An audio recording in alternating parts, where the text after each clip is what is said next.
Huomenta kaikille, hyvät naiset ja herrat. Good morning, ladies and gentlemen, and welcome to the second day of Eurooppa-forum. Today we talk about economic and businesses and the future of European Union and its companies.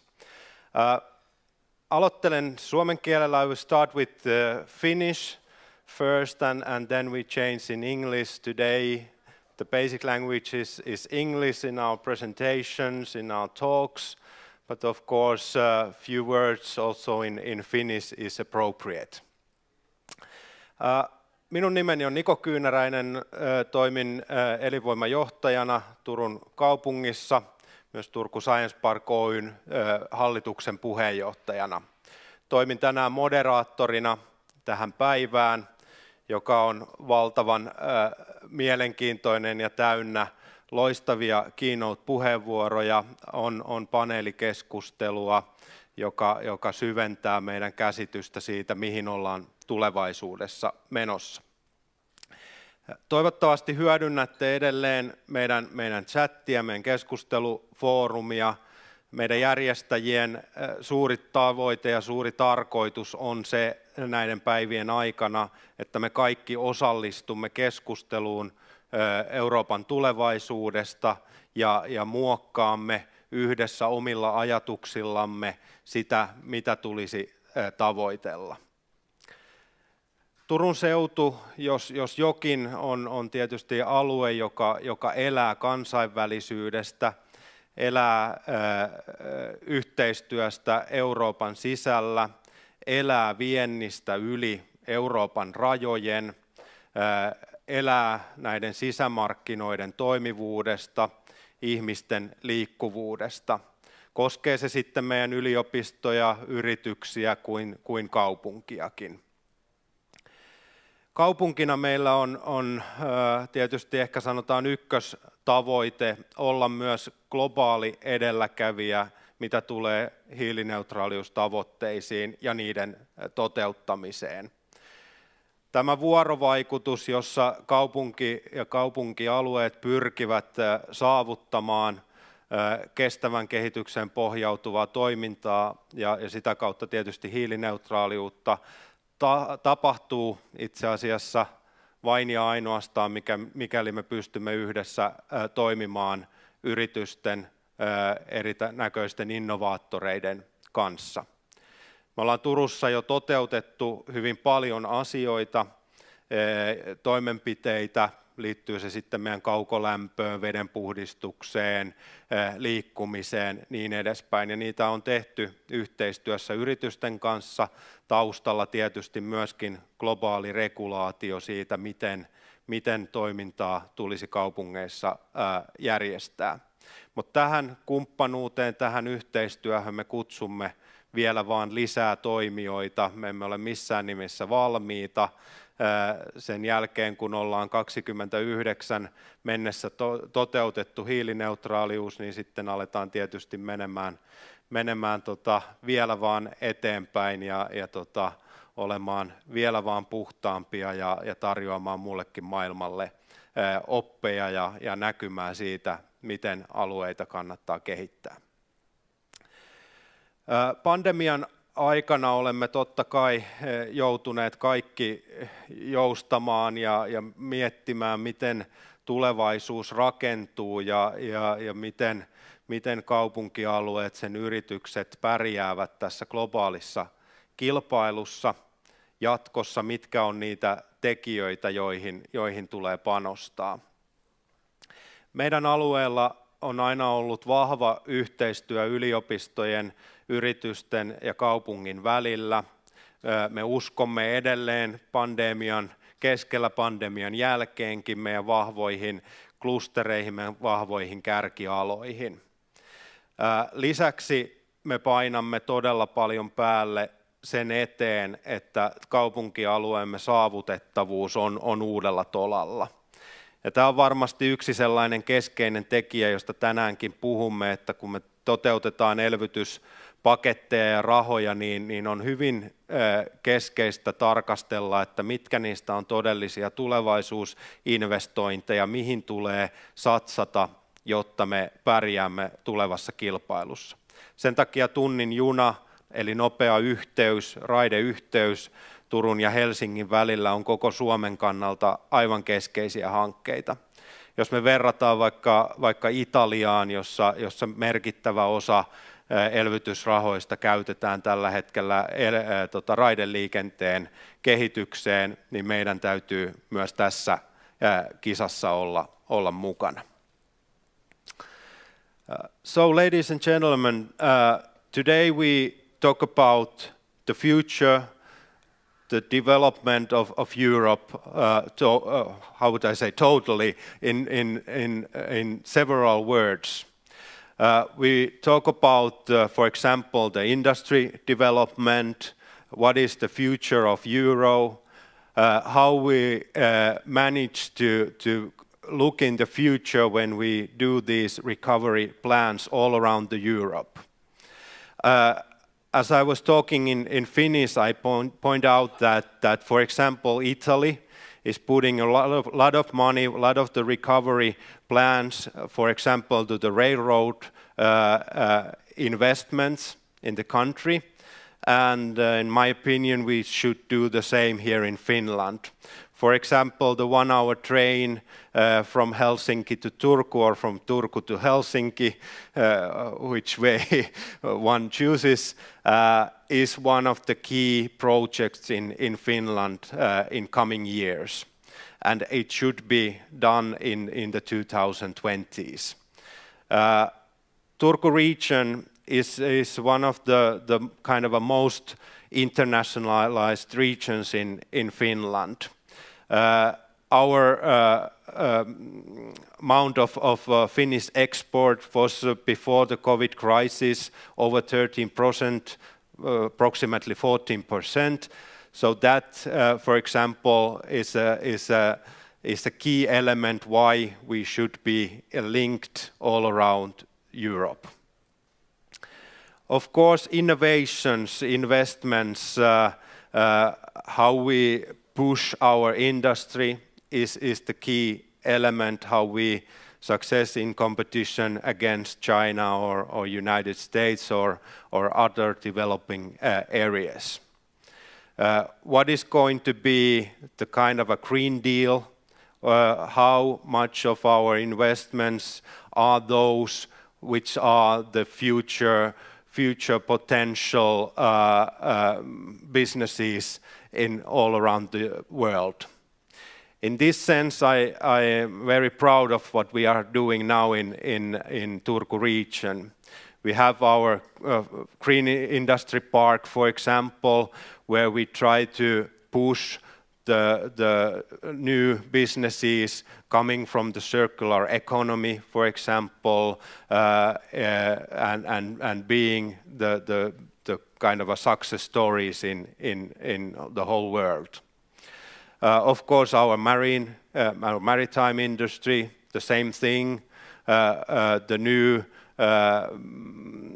energy solutions, for example, provided to our ships in coming years will be those key enable processes in the businesses. And then, of course, as we are in the middle of pandemic, the truck development and also the diagnostic industry that we have here, of course, Bayer leading this industry here in Turku region. These solutions that our truck development provides, hopefully, will make us a better world in the future.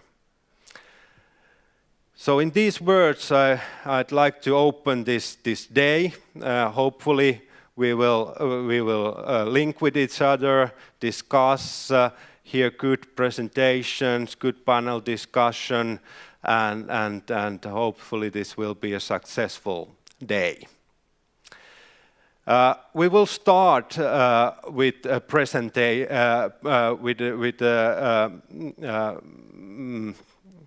awards for our companies. We have been doing this for a decade already, over a decade, providing awards to the regional companies that has a kind of an international side in their future. They are born global, or they have done something really different in their businesses. These awards are provided by our business development company, Turku Science Park Limited, which is a triple helix model organized company where universities, companies and city are responsible of the innovation ecosystem building in this area. So with these words, I would like to welcome the CEO of Turku Science Park Limited, Mr. Tom Palenius, here to give the awards. Please, Tom. Thank you, Nico.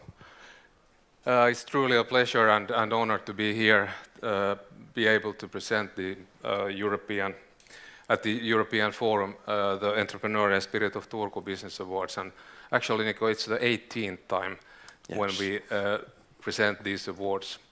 And it started really in connection with the European Day of Enterprises 18 years ago. But today's Europe Forum is, of course, a very natural place when you talk about international business and international connections, networks as enabling tools for growth for companies. So this is the perfect context. And again, this year, we at Turku Science Park, together with our collaborators, we have nominated 3 companies in these 3, 1 company for each category, to be awarded. And they are different companies, but at least they have one thing in common. They all represent the strong spearhead areas within Turku region, business areas, technology areas, areas of know-how and expertise, which we all can be very proud of in this region. It has taken us through decades and even centuries, you could say, within these areas. So with this short introduction, let's go to the actual awards. I start with the Brave Move category. Here we have been looking for companies who innovate, break boundaries, and reform their operations, methods, and even their area of industry. So something new, something bold, and bold decisions, taking the company forward as a successful pioneer and inspiring example during the changes. In this category, we have Langtech Oy, based in Piikkio, Kaarina. They have been developing and supplying sulfur scrubbers for marine exhaust gas for 10 years. Continuous development, understanding the various requirements of customers and proven solutions have made this family business one of the most important players in the industry and actually globally. Langtech has proactively followed the development of shipping industry, addressing the environmentally friendly and ever-tightening regulations, and managed to offer solutions that meet also upcoming future regulations. Looking forward is an important thing in success, of course. In addition to its own comprehensive solutions, Langtech also succeeded in commercializing solutions that are complementing competitors' products, thus improving their performance and the environmental friendliness of ships. Langtech's own sulfur scrubber is in use or sold in more than 100 vessels today, in addition to its 38 vessels use the complementary solutions. We truly believe that Langtech is an excellent and successful example of how a company can gain a significant position by bold innovation in the international market, building on their own strengths and continuously developing them. At the same time, Langtech is an excellent example of how such a small country as Finland can produce solutions to global challenges. And from Langtech today, we should have here Eero Pajunen, Sales and Operations Manager, and Linda Lang, representing the owners of the company, receiving this Brave Move Award. Warmest congratulations.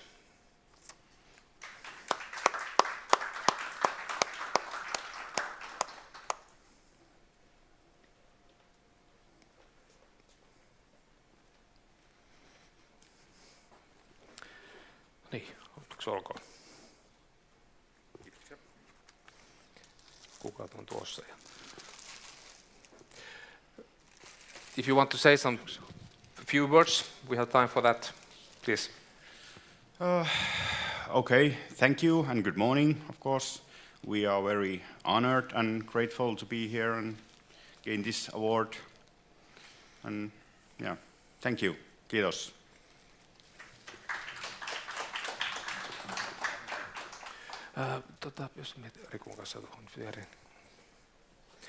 Then let's move on to category number 2, Born Global.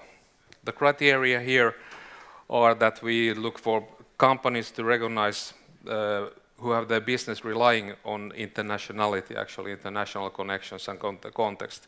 The company plays at least in the European League, perhaps even the global market, and most of the company's production is exported. Since beginning, the company has been able to successfully combine design, production, and marketing efforts, extensive cooperation as well with customers as distribution channels and partners, maybe even competitors, are the keys to the company's success. And in this category, we want to award CH Bioforce, founded in 2016, tackling global challenges with climate change and sustainable agriculture. As we know, EU's goal of carbon neutrality by 2050 requires the replacement of fossil raw materials with non-fossil ones. CH Bioforce has developed a completely new way of handling biomass, allowing all three components of it, cellulose, hemicellulose, and lignin, to be separated and used as raw materials in, for example, packaging, textiles, and the chemical industry. With this, the technology enables replacement of oil and food-based raw materials in various applications. The company's innovation will revolutionize the industrial raw material base and bio-based manufacturing globally. The technology is fully scalable. The CH Bioforce process is economically viable even at lower capacities, and which allows, of course, also for small players taking into use these new technologies. CH Bioforce's pilot plant is located in the Smart Chemistry Park in Raisio. The materials produced here have been extensively tested with universities, research institutes, and other partners. The company's success is really built on strong university expertise, especially research in chemical engineering at Åbo Akademi University. As a next step, CH Bioforce is now preparing for a new demonstration scale plant in Finland, expanding strongly.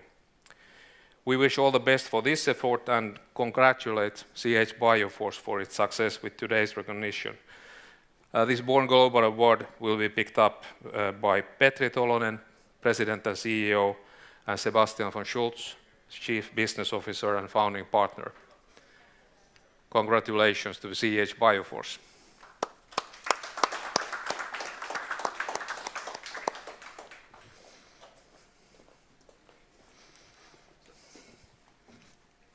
Ole hyvä. Otatte lukuat kyytiin. Kiitos. Olkaa hyvä. Onneksi olkoon. So thank you very much for this recognition. So we have really much appreciate this one, and this gives us motivation in our efforts to go forward.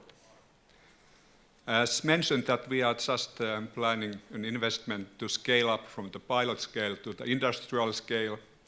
So Finland needs industrial investments as well as Europe needs industrial investments. And talking about funding, we are just raising funding for our investment. And when talking about the private and especially public funding, I would like to see more risk-taking attitude. So lower a little bit this risk level threshold. It makes much easier for us to raise funding, but in the long run, it definitely will improve the global competitiveness of Finland and Europe. Thank you.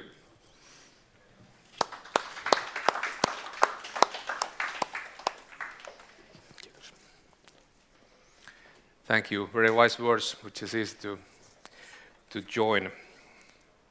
Moving on to category 3, the last one for today's recognition, growth insight. Last but certainly not least. Here the company's operations strongly anticipate future growth. It can be organic growth of the company's own operations. It can be based on growth through networks, in which case the company creates also new opportunities for other companies. Based on its growth concept, this company serves also as a bold example for all new businesses. Growth Insight category, the award is today presented to Raisio plc, the leading food industry in our region. The company has undergone major changes in recent years, and with the divestments of some business areas, its turnover has decreased also.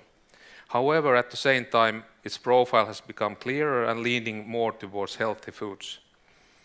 Raisio has patiently done long-term development and boldly invested in the new.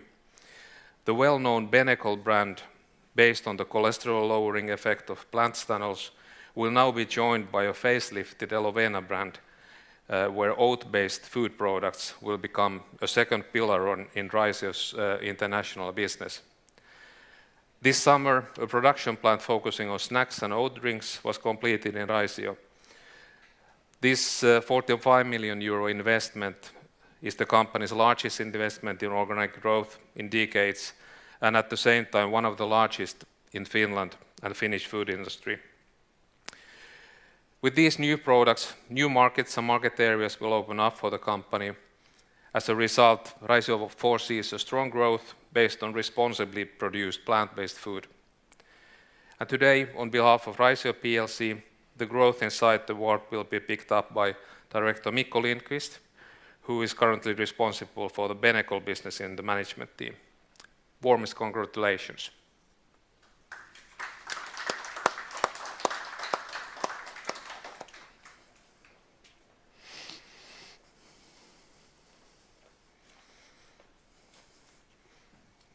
Siitä pokaali. Ole hyvä. Onneksi olkoon. Thank you on behalf of the whole Raisio Group. We are very honored to receive this award in recognition of our growth efforts. And as said in the opening speech, Raisio has been very focused on growth in the past 2 years. We have been investing over 60 million euros in different production assets to prepare the growth, and this week is a very special one. It's really nice to receive this award exactly this week, because as we speak, our biggest investment, our new production facility, which is just a few kilometers from here in Raisio, has started the production of new Benecol and Elovena products, and they are being shipped over the stores around Finland as we speak, so they should be available in the stores next week. So really nice timing for us, and Raisio definitely has growth in sight in the coming weeks and in coming years. So thank you again for this recognition.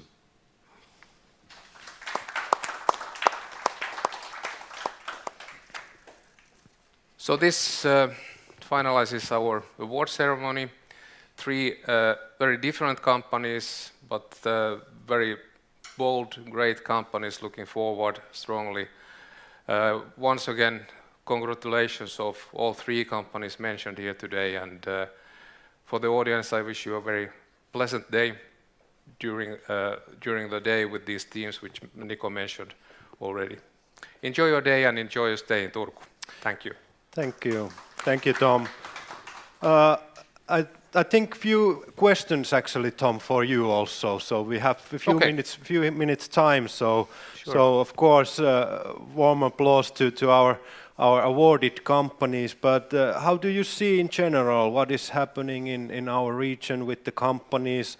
Are they coming back from the COVID crisis? And how was this kind of a past few years in our region?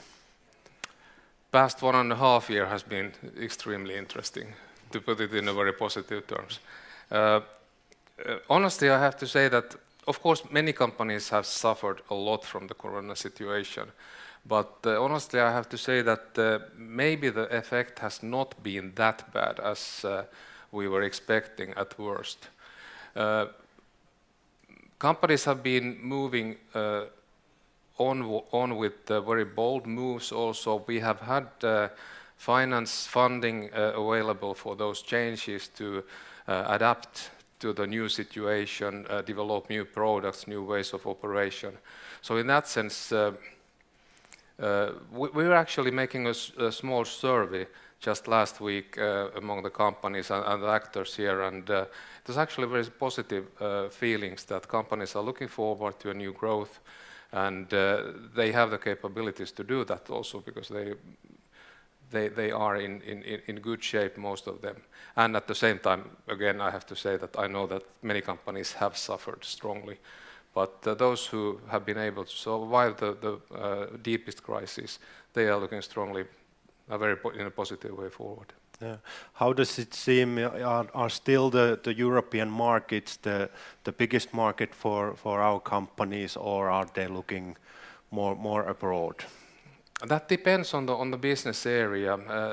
European market is in a way, for certain companies, it's almost like a domestic market.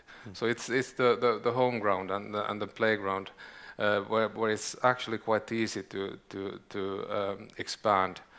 But I would say that global business is here to stay. Many business areas have changed totally. It's very easy to break the borders, the geographic borders, also through digital channels, social media-based marketing, and even sales networks and so on. So that opens up a new perspective for a broader view. And that's reality for even very small startup companies, that the world is here at the reach at the hand reach in a way.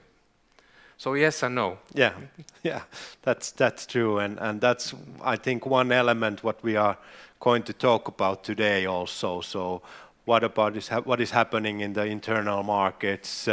What is happening with our trade deals to other countries?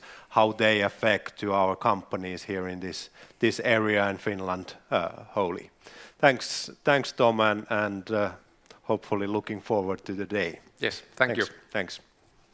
So once again, applause to Tom and the awarded companies.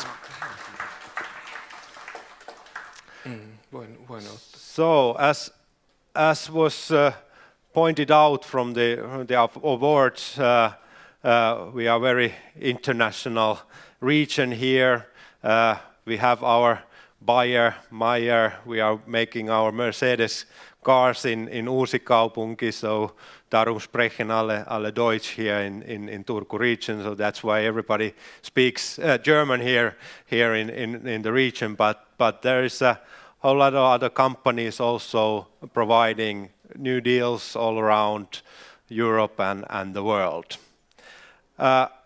We will start our day, our program, so that everybody from the web can also join us. And as I pointed out already earlier, so please write your ideas, your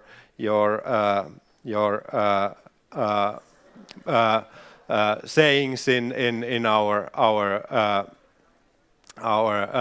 wall, so that we can also discuss during the day and during the presentations.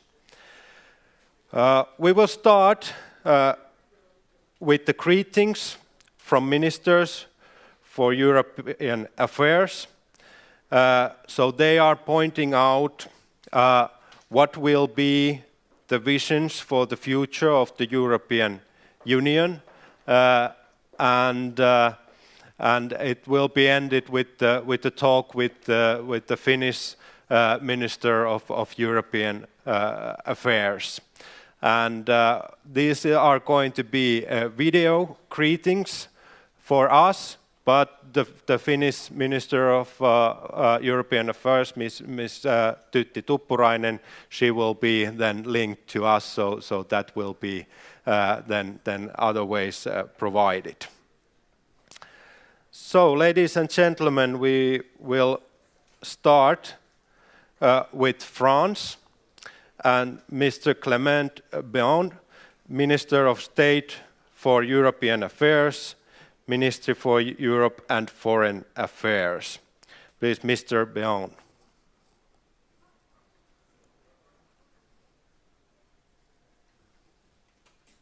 Dear Tutti, dear all, I'm very happy to be with you today, even if it's by video, but we are now used to this digital means of communication that we've been experiencing during the crisis. We are in a very important moment at the European level. It's been more than a year now of COVID crisis, and the EU response has been very powerful. I think we should be extremely proud of it and explain it much more. It's been powerful on the economic side. We have had important debates at the EU level, sometimes including or opposing our two countries at the beginning to find a good solution and a good compromise to support a recovery plan at the European level, which is important, effective, and which will help our recovery all across the continent. On the health side, we have been very active as well. Just take the example of the Green Pass or the Green Certificate that we are now all using for travels and in some social activities in most of our countries. It is an important European success. In countries like the US, for instance, you don't have the same certificate all across the country. We have it in Europe, and it helps us to find a way back to our normal life as soon as we can. We have both the vaccines against the COVID together, and the EU has been at the same time fair, efficient, and displayed full solidarity with the whole world, sending, selling, and donating doses of vaccines all across the world. It is our duty, and I think it's also a European success we should celebrate and we should go on with.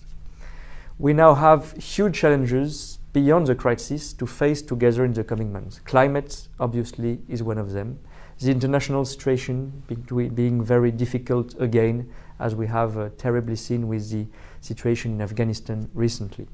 In a few weeks now, France will have the huge responsibility to be leading the Council for 6 months. We are preparing to deliver results on climate change, on the social agenda, on the investment strategy that we need beyond the recovery, and on the digital regulation we also need in Europe to protect, to defend, and to define our model of innovation and transformation. I know there is one important topic in which, Tutti, you are very committed and involved. This is a conference on the future of Europe. We will have also, during the French presidency, the responsibility to draw the first lessons of this unique debate that is happening now all across the EU.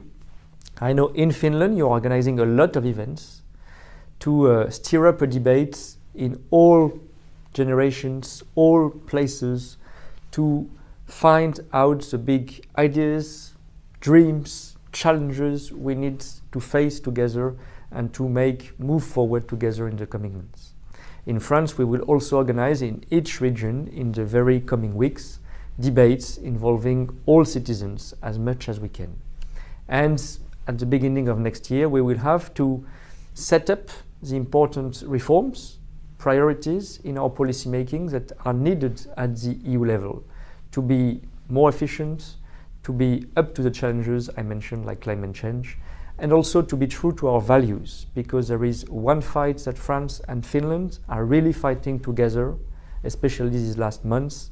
It is for rule of law and the European values. I want to insist on that because here again I know, dear Tutti, how much it's close to your heart and the work you are doing in this respect.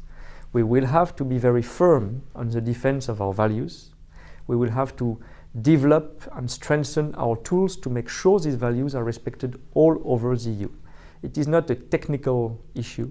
It is a very important political fight we need to go on with. Thank you very much for this opportunity. I hope I can meet you in person soon, and I'm totally convinced we will have important fights, successful fights, to fight again together in the months to come. I'm really eager to find out the results of your debates, which will be important also for the French presidency soon to come. Thank you very much. Have a good event. Bye-bye.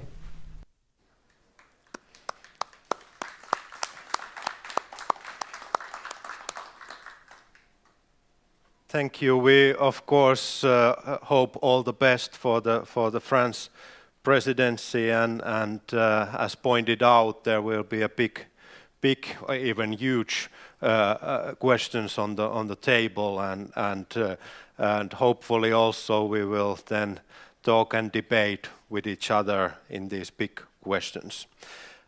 Next we have Germany, Mr. Michael Roth, Minister of State for Europe at the Federal Foreign Office. So Michael, please. Dear friends and participants of the Eurooppa-forum, Hubet, Ystevet, Tovotavasti, Kaiki on Hyvin. I would like to congratulate you on organizing the Eurooppa-forum.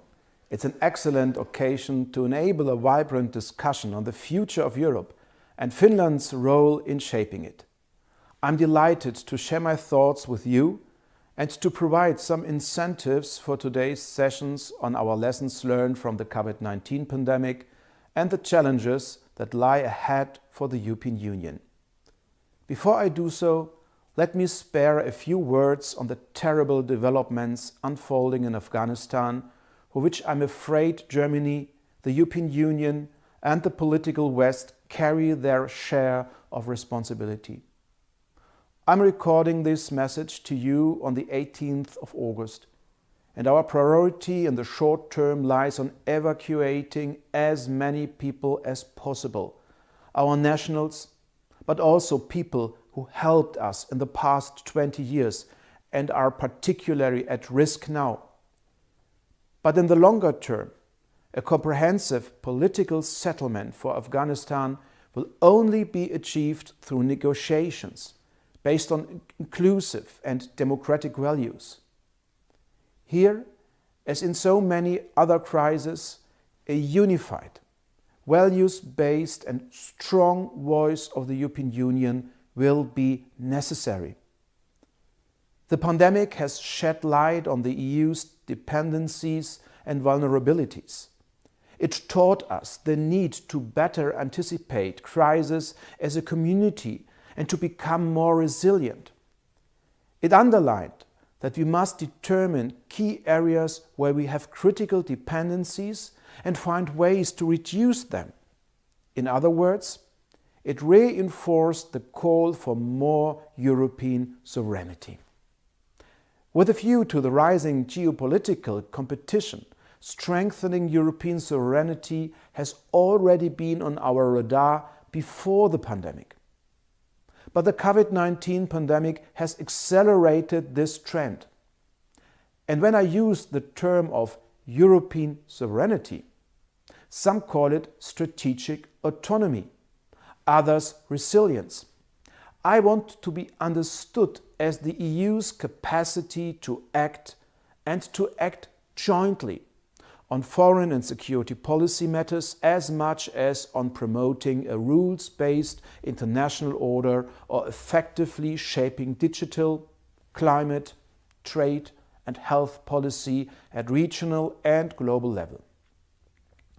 What the pandemic crisis taught us is that with the creation of Next Generation EU, we have set an impressive example for jointly tackling a historical crisis and for European solidarity. Our timely and bold action with the Next Generation EU instrument was the right answer to the economic and social dimension of the pandemic. Based on suggestions by France and Germany, we proved that we are able to act quickly to support our economies, our health systems and our citizens for a more sovereign, social and future-oriented EU. And it works. The summer forecast of the European Commission shows that the EU economy will grow by 4.8% in 2021 and will reach its pre-crisis level already by the end of this year. To give a few more examples, our work on the Digital Services Act, the Digital Markets Act, our legislation on artificial intelligence can foster the EU's status as a regulatory superpower and strengthen our digital sovereignty. One objective of the EU's recently updated industrial strategy is to reduce certain dependencies, especially in future-oriented areas such as battery cell production, hydrogen or semiconductors, and to diversify supply chains. This is an important task also for our foreign trade policy as well as for shaping the green and digital transition. But most importantly, the EU is first and foremost a community of values. Freedom, democracy, solidarity, the rule of law, human rights are all values that are representative for the European Union at home as well as the international level. They are inherent to the European model. To be able to promote and effectively defend our values and interests in the world, we need to adhere to our common values also from within. There can't be concessions to the foundations of our union. That's why Germany, as Finland, is very dedicated to the EU's instruments to strengthen and defend the rule of law. This includes the successfully established rule of law dialogue in the Council, as much as applying the conditionality mechanism in the EU budget or continuing the Article 7 procedures. We are also at a time where we need to broaden our perspective beyond the immediate crisis and draw lessons learned for the future of the European Union.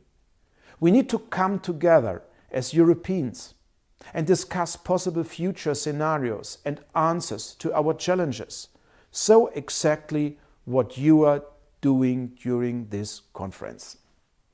And I would be delighted if you contribute your ideas, not only in the Europe-forum, but also feed them into the current conference on the future of Europe, launched on Europe Day this year, because the idea behind it's the same, bringing the EU closer to its citizens and involving them in a broad debate about our European future. The Conference on the Future of Europe gives us the great opportunity to develop concrete proposals in close exchange with our citizens on how to strengthen the EU's foreign and domestic policy, on how to best address its key challenges for the next decade, including the green and digital transformation of our societies. All Europeans in all corners of the European Union should join in and contribute their opinion on our joint future. I also look forward to the French presidency in 2022, which I'm sure will provide an important impetus for strong, social and sovereign Europe. I'm thus very delighted that this Europe Forum contributes to strengthening European democracy, and I wish you a fruitful exchange, innovative ideas and mutual inspiration. Thank you so much.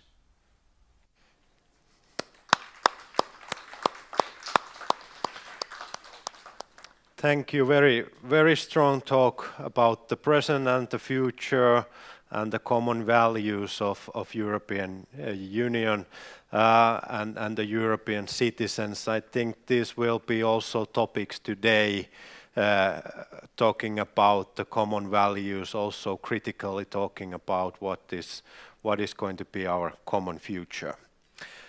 Then next one we have Slovenia, Mr. Kasper Dovzan, State Secretary for European Affairs, Ministry of Foreign Affairs. Mr. Dovzan, please.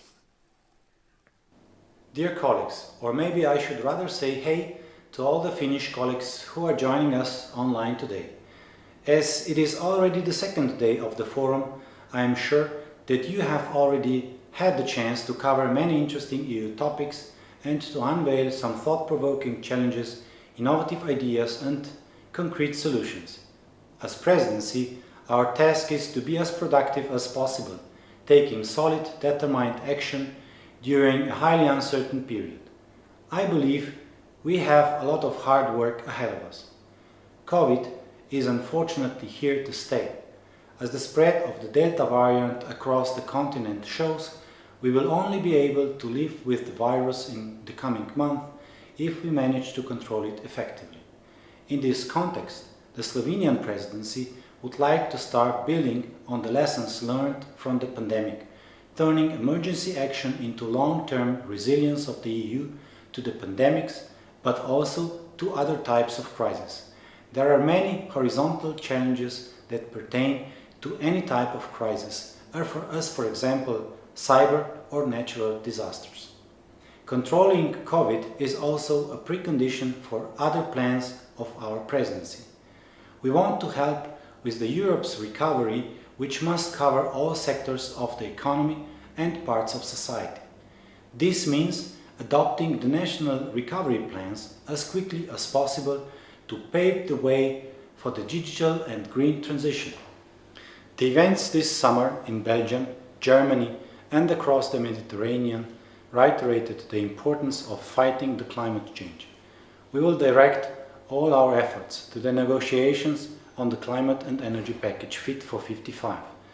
On the international level, the COP26 in Glasgow will provide an additional opportunity for the EU to show its determination and convince the rest of the world, especially the largest emitters, that we must take action now. When it comes to digital, it is clear that the EU needs to catch up with other global players. Regulation of digital services and markets, exploiting the potential of artificial intelligence and fostering the data economy are the areas that deserve special attention. We need accelerated digital transformation which will be based on European values. We share the concerns regarding the security and humanitarian situation in Afghanistan. It is now the time to demonstrate solidarity with Afghan citizens who have assisted the EU. We are monitoring closely the possible increase of migratory flows. The situation once again shows that a comprehensive and common EU approach with Afghanistan, its vulnerable groups and its neighbors is crucial. Finding the right balance between responsibility and solidarity without establishing new pull factors is key. It is also important that we continue to show tangible solidarity with Lithuania as well as Latvia and Poland when it comes to the situation at the border with Belarus. Finally, for Slovenian presidency, the region of the Western Balkans is a key priority, and we intend to do our utmost that the European perspective and enlargement remains high on the agenda of the EU. The European future of the Western Balkan countries and the continuation of the enlargement process is in the Union's strategic interest, and we expect that the EU Western Balkans Summit in October will help to reinvigorate the process. All of these topics are of course closely linked to the debate on the future of Europe. It is now clear that COVID-19 made it all the more important to reflect on where we are and what kind of union we want in the future. We should not get lost in the deliberations on the institutional framework or whether treaty changes are in order or not. The conference should offer an open, sincere discussion on policies that affect the EU's citizens' everyday life. We should engage as many Europeans as possible to express their views and to find out in what kind of Europe they want to live in the near future. We have a lot of work ahead of us, but at least we, the Europeans, have the privilege to do it together, and I am sure that the discussion of this forum will contribute to this greatly. Thank you very much.